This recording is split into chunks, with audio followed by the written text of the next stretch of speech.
Assalamualaikum warahmatullahi wabarakatuh. Perkenalkan, nama saya Dia Isla Sabila dengan NIM 4412300039. Saya dari Prodi Agribisnis kelas 1F. Di sini saya akan menjelaskan materi tentang jihad, yang dimana materi ini masuk ke dalam mata kuliah agama yang diampu oleh Ibu Nana Sujana SAG MSI. Selanjutnya yaitu saya akan menerangkan pengertian dari jihad. Apa sih jihad itu? Istilah jihad dalam Islam berasal dari kata jahada yang berarti berjuang atau melakukan sebuah upaya. Namun dalam bahasa Arab, jihad memiliki pengertian qital yang berarti pertempuran dan harb yang berarti peperangan. Dalam konteks pemikiran Islam, definisi mengenai jihad itu selanjutnya dipersempit sehingga menunjukkan perjuangan di jalan Allah atau yang biasa kita sebut jihad fisabilillah. Secara etimologi, jihad adalah perjuangan dengan mengerahkan segenap kemampuan, baik perjuangan dalam bentuk melawan musuh di medan pertempuran atau perjuangan tanpa terjun ke medan pertempuran. Nah, selanjutnya ini dalil tentang jihad yang termasuk dalam Quran Surat Al-Hujurat ayat 15 yang berbunyi, A'udzubillahiminasyaitonirrajim, Bismillahirrahmanirrahim. Innamal mu'minuna allazina amanu billahi wa rasulih summa lam yartabu wa jahadu bi amwalihim wa anfusihim fi sabilillah ulaika humus shadiqun. Yang artinya, sesungguhnya orang-orang mukmin yang sebenarnya hanyalah mereka yang beriman kepada Allah dan Rasul-Nya. Kemudian mereka tidak ragu-ragu dan mereka berjihad dengan harta dan jiwanya di jalan Allah. Mereka itulah orang-orang yang benar. Lalu ada macam-macam jihad. Jihad sendiri terbagi menjadi 4, yaitu jihad melawan jiwa dan hawa nafsu. Yang kedua, jihad melawan setan. Yang ketiga, jihad melawan orang-orang yang zalim dan pelaku bid'ah. Yang keempat, jihad melawan orang kafir dan munafik. Yang pertama itu ada jihad melawan jiwa dan hawa nafsu, yaitu berjihad melawan hawa nafsu untuk belajar agama, mengamalkan, berdakwah terhadapnya, dan bersabar terhadap cobaan yang dihadapinya. Yang kedua ada jihad melawan syaitan, yaitu berjihad untuk melawan apa yang disebarkan oleh syaitan berupa keraguan dan syahwat kepada seorang hamba. Yang ketiga, jihad melawan orang-orang yang zalim dan pelaku bid'ah, yaitu berjihad melawan mereka dengan menggunakan tangan atau kekuatan jika mampu, dan jika tidak mampu, maka menggunakan lisan atau hati, sesuai dengan kondisi dan maslahat yang terbaik bagi kaum muslimin. Yang keempat ada jihad melawan orang kafir dan munafik, yaitu berjihad melawan mereka dengan menggunakan hati, lisan, harta, atau jiwa. Dan inilah yang dimaksud di sini perang melawan orang-orang kafir dan munafik. Berikutnya ada syarat-syarat jihad menurut Syekh Abu Sujak. Menurut Syekh Abu Sujak ini, syarat-syarat jihad terbagi menjadi 7, antara lain Islam, balik, berakal, merdeka, laki-laki, sehat, dan kuat berperang. Ada juga syarat-syarat jihad menurut Mufti Besar Mesir Profesor Ali Jumu'ah yang menyebutkan 6 syarat dan etika perang dalam Islam yang membedakannya dengan terorisme, yaitu yang pertama, syarat dan tujuannya harus jelas dan mulia. Yang kedua, perang atau pertempuran hanya diperbolehkan dengan pasukan yang memerangi. Yang ketiga, perang harus dihentikan bila pihak lawan telah menyerah dan memilih damai.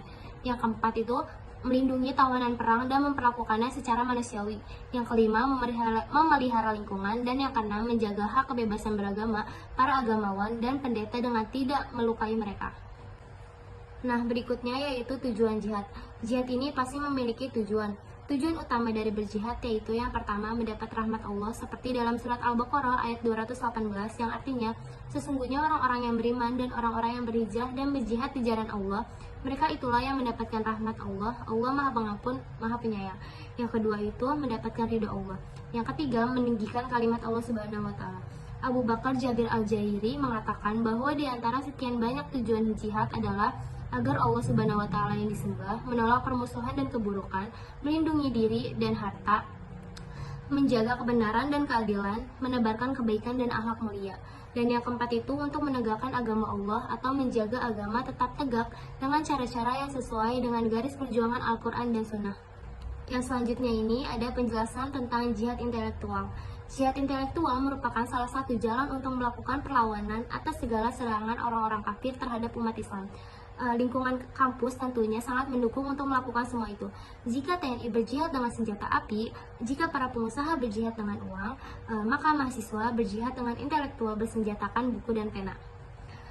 Jihad intelektual ini mengacu pada upaya untuk memperluas pengetahuan, mempromosikan pemikiran kritis, dan mengembangkan pemahaman yang mendalam tentang suatu masalah atau konsep. Jihad intelektual tidak melibatkan kekerasan fisik, tetapi lebih fokus pada pertarungan ide dan pengetahuan. Berikut ini ada beberapa aktivitas yang umumnya dilakukan dalam jihad intelektual. Yang pertama ada dalam penelitian dan kajian, di mana dalam penelitian dan kajian ini dapat melakukan penelitian dalam tentang nilai-nilai, ideologi, atau keyakinan yang dipegang teguh, lalu mengembangkan pemahaman yang lebih baik tentang isu-isu yang relevan dengan keyakinan tersebut. Yang kedua, ada pendidikan dan penyuluhan. Dalam pendidikan dan penyuluhan ini dapat mengajarkan nilai-nilai dan keyakinan tersebut kepada orang lain, memberikan penjelasan dan pemahaman yang lebih baik kepada masyarakat atau kelompok tertentu. Yang ketiga, ada dalam konteks menulis dan mengomunikasikan ide, di mana menulis artikel, buku, atau blog yang mendukung dan menjelaskan ideologi atau keyakinan.